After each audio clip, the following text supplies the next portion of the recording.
The carriage lurched over a rutted path, jostling Elara awake. She pushed aside the velvet curtain, gazing at the unfamiliar landscape.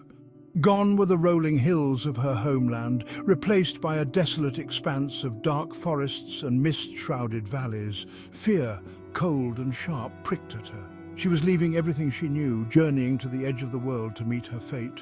The air outside was thick with the scent of pine and damp earth, a stark contrast to the fragrant meadows she had grown up with. Every jolt of the carriage seemed to echo the uncertainty that lay ahead. I had only been a child when the betrothal was arranged. My father, a man desperate to secure his dwindling power, had promised my hand to Lord Lucian of Blackhaven, a reclusive lord rumoured to be as wealthy as he was powerful. Now, years later, the time had come for me to fulfill my end of the bargain. I was to become the Lady of Blackhaven, a title that sounded more like a prison sentence than an honour. The stories I had heard about Lord Lucian were as varied as they were unsettling. Some said he was a sorcerer, others a tyrant, but all agreed on one thing: he was a man to be feared. The carriage slowed as it began its ascent up a winding mountain pass. The air grew colder, the silence heavier. The driver, a stoic man with eyes as hard as flint, refused to answer her questions about her destination. He only muttered about the harshness of the north and the even harsher nature of their lord. Fear tightened its grip on Elara's heart, squeezing until it felt like it might burst. The landscape grew more foreboding with each passing mile, the trees taller and more twisted, as if they too were warning her to turn back. As the sun began to set, casting long, eerie shadows across the land, the temperature dropped further and a chill settled into my bones. The once vibrant colours of the sky faded into a sombre twilight, mirroring the dread that filled my heart. The carriage finally came to a halt before an imposing set of iron gates. Beyond, perched atop a sheer cliff, loomed Blackhaven Castle. Its dark towers, jagged against the twilight sky, seemed to pierce the heavens themselves. This was to be my home now, the place where I would live, and likely die. The castle's silhouette was a stark reminder of the isolation and mystery that awaited me. As the gates creaked open, I couldn't help but feel that I was stepping into a world where the line between reality and nightmare was perilously thin. The gates groaned open, as if disturbed after centuries of slumber. The sound echoed through the empty air, a haunting reminder of the passage of time. Elara stepped down from the carriage, her legs unsteady beneath her heavy skirts. She took a moment to steady herself, her eyes scanning the imposing structure before her. The courtyard was eerily silent, the only sound the mournful howl of the wind as it whipped through the stone archways. The silence was almost oppressive, pressing down on her like a physical weight. Torches flickered, casting grotesque shadows that danced and writhed like living things. The flames seemed to mock her, their movements erratic and unsettling. A shiver ran down Elara's spine. She wrapped her arms around herself, trying to ward off the chill that seemed to seep into her very bones. Where were the servants, the guards? The absence of any welcoming presence was deeply unsettling. Blackhaven was a powerful lord's domain, yet it felt more like a tomb. The grandeur of the place was overshadowed by an eerie sense of abandonment. She followed a stone path, her footsteps echoing in the stillness, until she reached massive oak doors carved with snarling beasts and writhing serpents. The craftsmanship was exquisite, yet the imagery was disturbing. Taking a deep breath, she raised her hand and knocked. The sound was loud in the silence, reverberating through the empty hall. The sound echoed through the vast hall beyond, swallowed by the silence.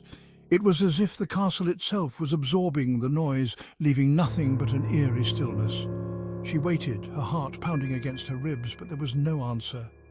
The silence stretched on, each second feeling like an eternity. She knocked again, louder this time, and the doors creaked open a fraction. The small opening revealed nothing but darkness beyond. Hello?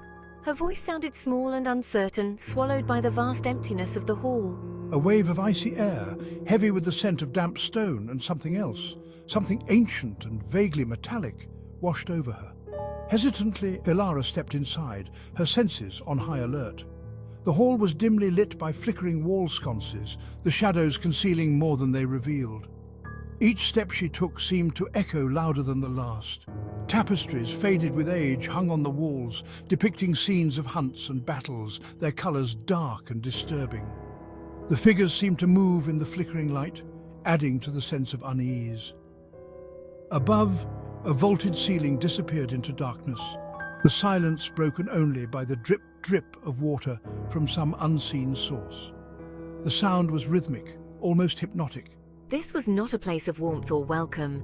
It was a place that seemed to breathe with a life of its own. This was a place of shadows, where the light barely penetrated the darkness. A place where my worst nightmares could easily become reality. The air was thick with an unspoken menace, and Elara knew she had to be on her guard.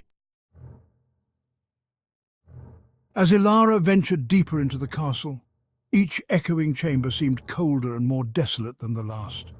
The walls, once grand and adorned with tapestries, now stood bare and crumbling, whispering tales of a forgotten past. She called out again and again, her voice growing hoarse, but only silence answered her. Despair gnawed at her, each unanswered call a reminder of her isolation.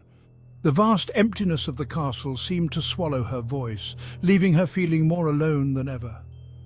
Had she travelled so far, only to be abandoned, left to starve in this forgotten place? The thought weighed heavily on her, each step feeling more burdensome than the last.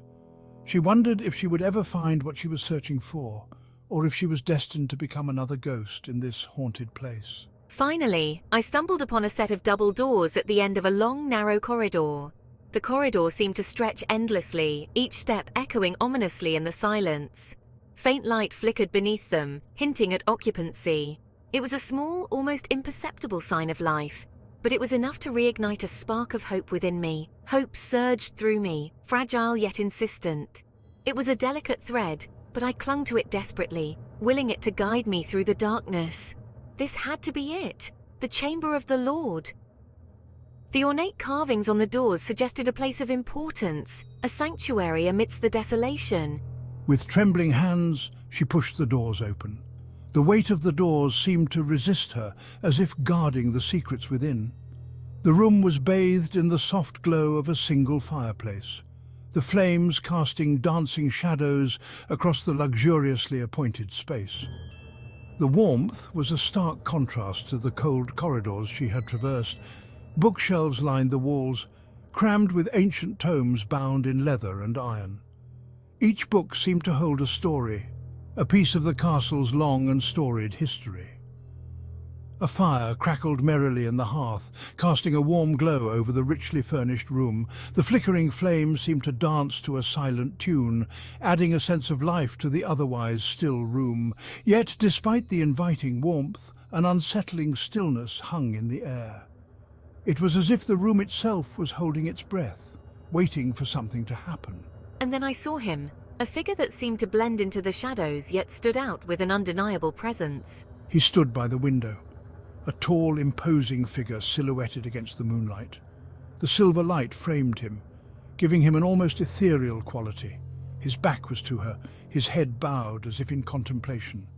The posture spoke of a deep, unspoken sorrow, a burden that weighed heavily on his shoulders. He was garbed in black, his broad shoulders draped in a velvet cloak that concealed his form, lending him an air of dangerous elegance. The cloak seemed to absorb the light, making him appear even more formidable. Lord Lucian?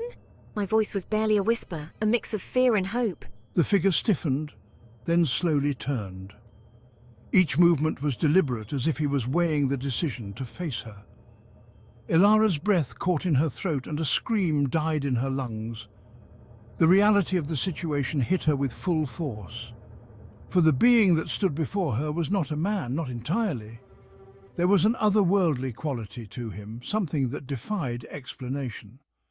His face, framed by hair as dark as midnight, was starkly handsome, with high cheekbones and eyes that glinted like chips of obsidian. Those eyes seemed to pierce through her, seeing into her very soul. But those eyes, those terrifyingly beautiful eyes, were set in a face that was both human and beastly. It was a visage that spoke of ancient power and untold mysteries, a face that was both a promise and a threat. His features were contorted in a permanent snarl, revealing a set of elongated fangs that glinted in the firelight. His skin, where it wasn't covered by a network of faded scars, was a pale, almost translucent white. And sprouting from his temples, curving back from his head like a crown of thorns, were a pair of magnificent obsidian horns. Terror, primal and instinctive, surged through Elara. I stumbled back, my hand flying to my mouth to stifle a scream. This was no man but a beast, a creature out of my darkest nightmares. This was the husband my father had condemned me to. As if sensing her fear, the creature let out a low growl, a sound that reverberated through the room. He took a step towards her, and Elara cowered, pressing herself against the cold stone wall. But he stopped, his head lowering, and a wave of pain, raw and visceral, washed over her. It was a pain that seemed to emanate from the creature itself, a deep, soul-wrenching agony that he couldn't contain.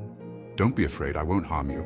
He took another step, hesitant this time, and Elara saw the way he winced with each movement, as if even the slightest effort caused him excruciating pain. Who are you? I'm Lucian, and I'm your curse.